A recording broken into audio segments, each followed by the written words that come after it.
Olá, eu sou Carlos Dantas e você está no canal Construtor Cristão.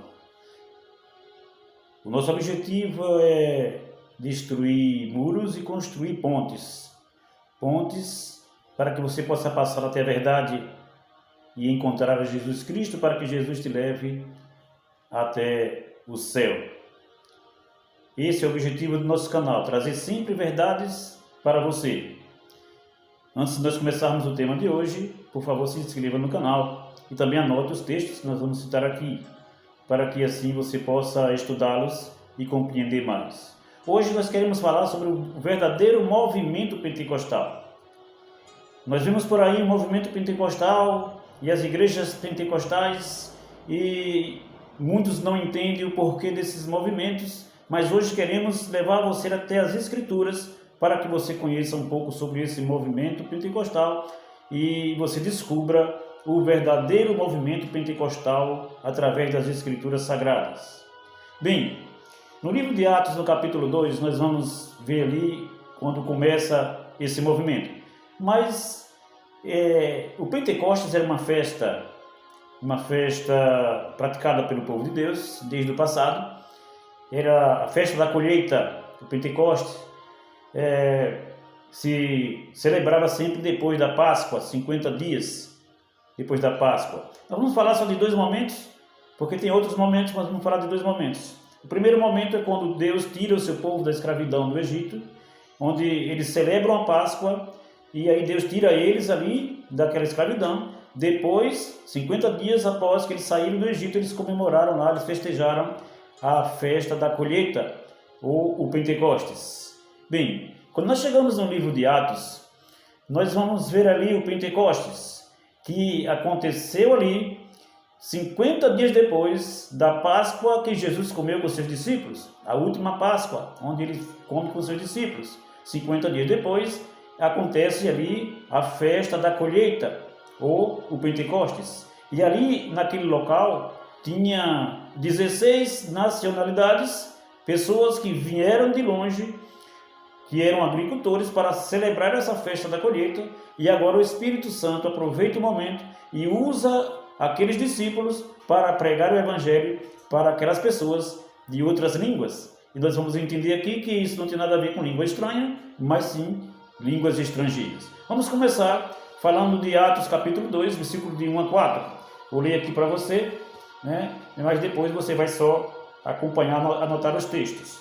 Atos 2, versículo de 1 a 4 diz assim: Ao cumprir-se o dia de Pentecostes, estavam todos reunidos no mesmo lugar.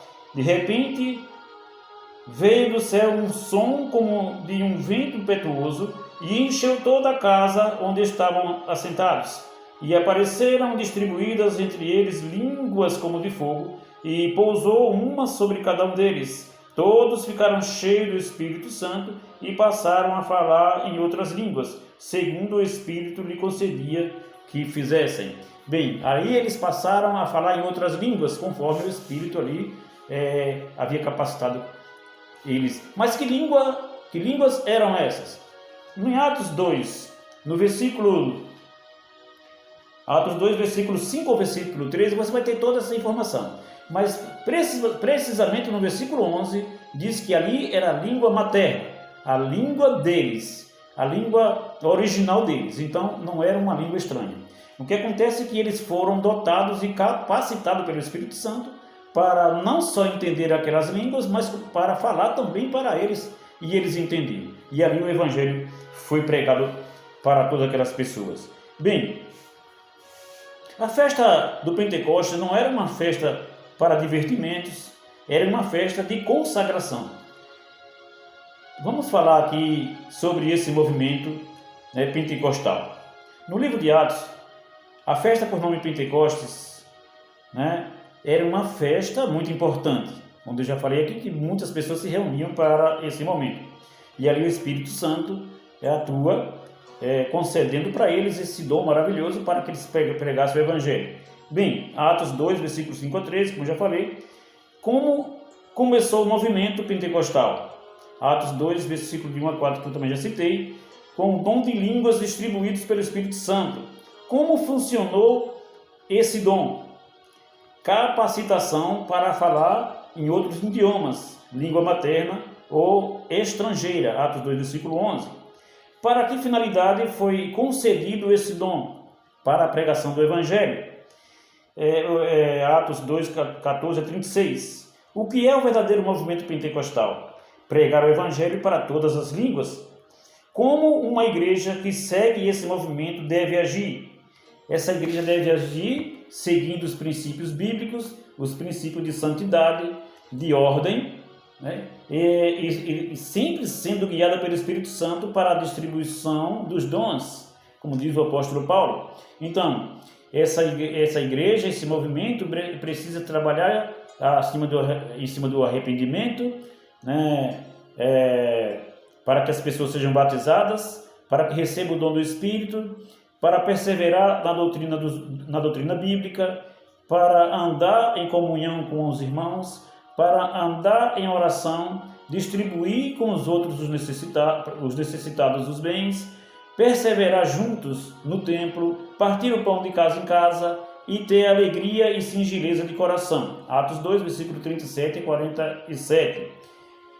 Como vimos, o movimento pentecostal não tem nada a ver com línguas estranhas, não tem nada a ver com esse movimento de dar pulos, de gritar, de cair no chão, de rolar pelo chão.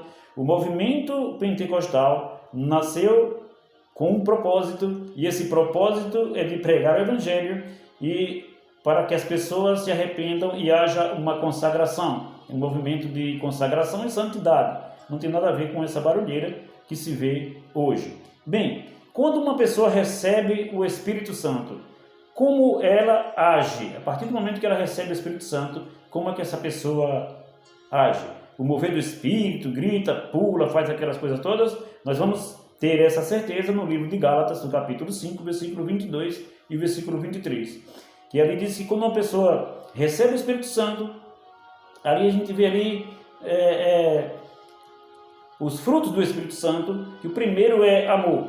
Quando uma pessoa recebe o Espírito Santo, ela se enche de amor, ela se enche de alegria, ela se enche de paz, de paciência, de benignidade, de bondade, de fidelidade, de mansidão e de domínio próprio. É isso que o Espírito Santo coloca nas pessoas. Então, quando uma pessoa começa a gritar, pular, falar línguas que ninguém entende, isso não é um movimento produzido pelo Espírito Santo, mas talvez por um outro espírito.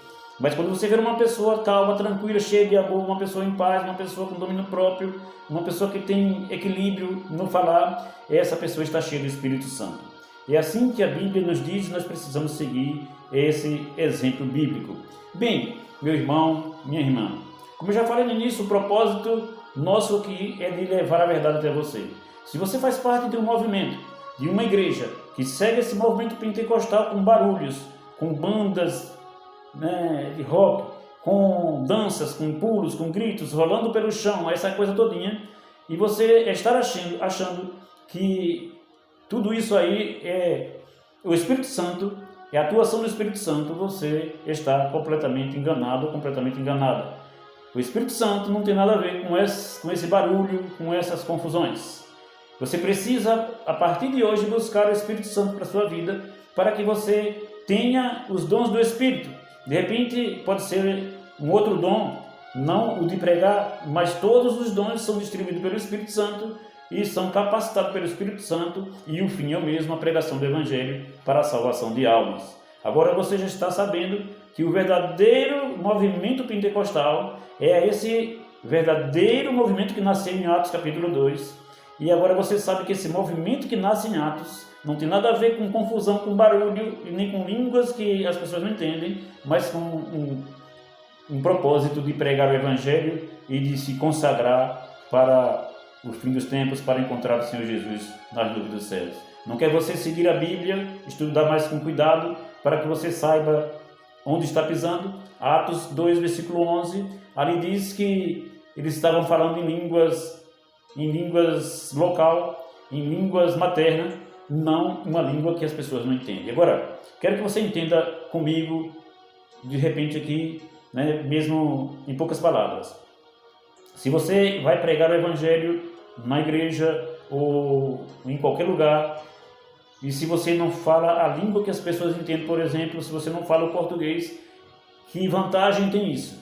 Se as pessoas vão ouvir você falar, mas não vai entender você. Agora, se na sua igreja, ou mesmo se você estiver em um local onde tem muitas pessoas de outros lugares, de repente você precisa falar o inglês, você precisa falar o mandarim, você precisa falar em espanhol, e você não tem essa capacidade, mas o Espírito Santo lhe dá esse dom. Se você tem esse dom, então você vai pregar para essas pessoas e elas vão entender e vão se converter. Diz o apóstolo Paulo, se por acaso alguém pregar assim, tem que ter intérprete. Alguém precisa interpretar o que você está falando ou o que o outro está falando para você entender. É assim que a Bíblia nos ensina como funciona o verdadeiro movimento pentecostal. Não é proibido falar em outras línguas.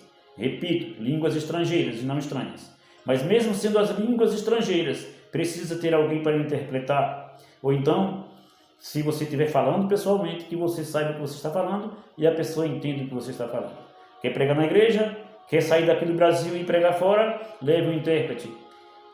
Assim acontece com eles, quando vêm aqui para o Brasil para pregar na sua igreja, tem que ter um intérprete. Assim cumpre-se o princípio bíblico de ordem e decência na casa de Deus.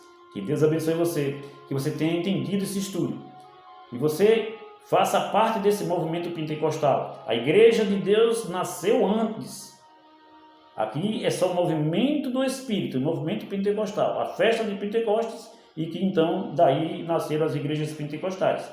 Mas a igreja de Deus, a igreja de Deus segue esse movimento pentecostal bíblico, não esse movimento pentecostal inventado, me desculpa falar isso, mas inventado por homens. Mas que Deus abençoe você, você que é pentecostal, você que é de uma igreja pentecostal, que Deus te abençoe e que você, cada vez mais, você cresça no conhecimento do nosso Senhor Jesus Cristo, para a honra e glória dele e para a deleite da causa de Deus e da igreja. Que Deus te abençoe.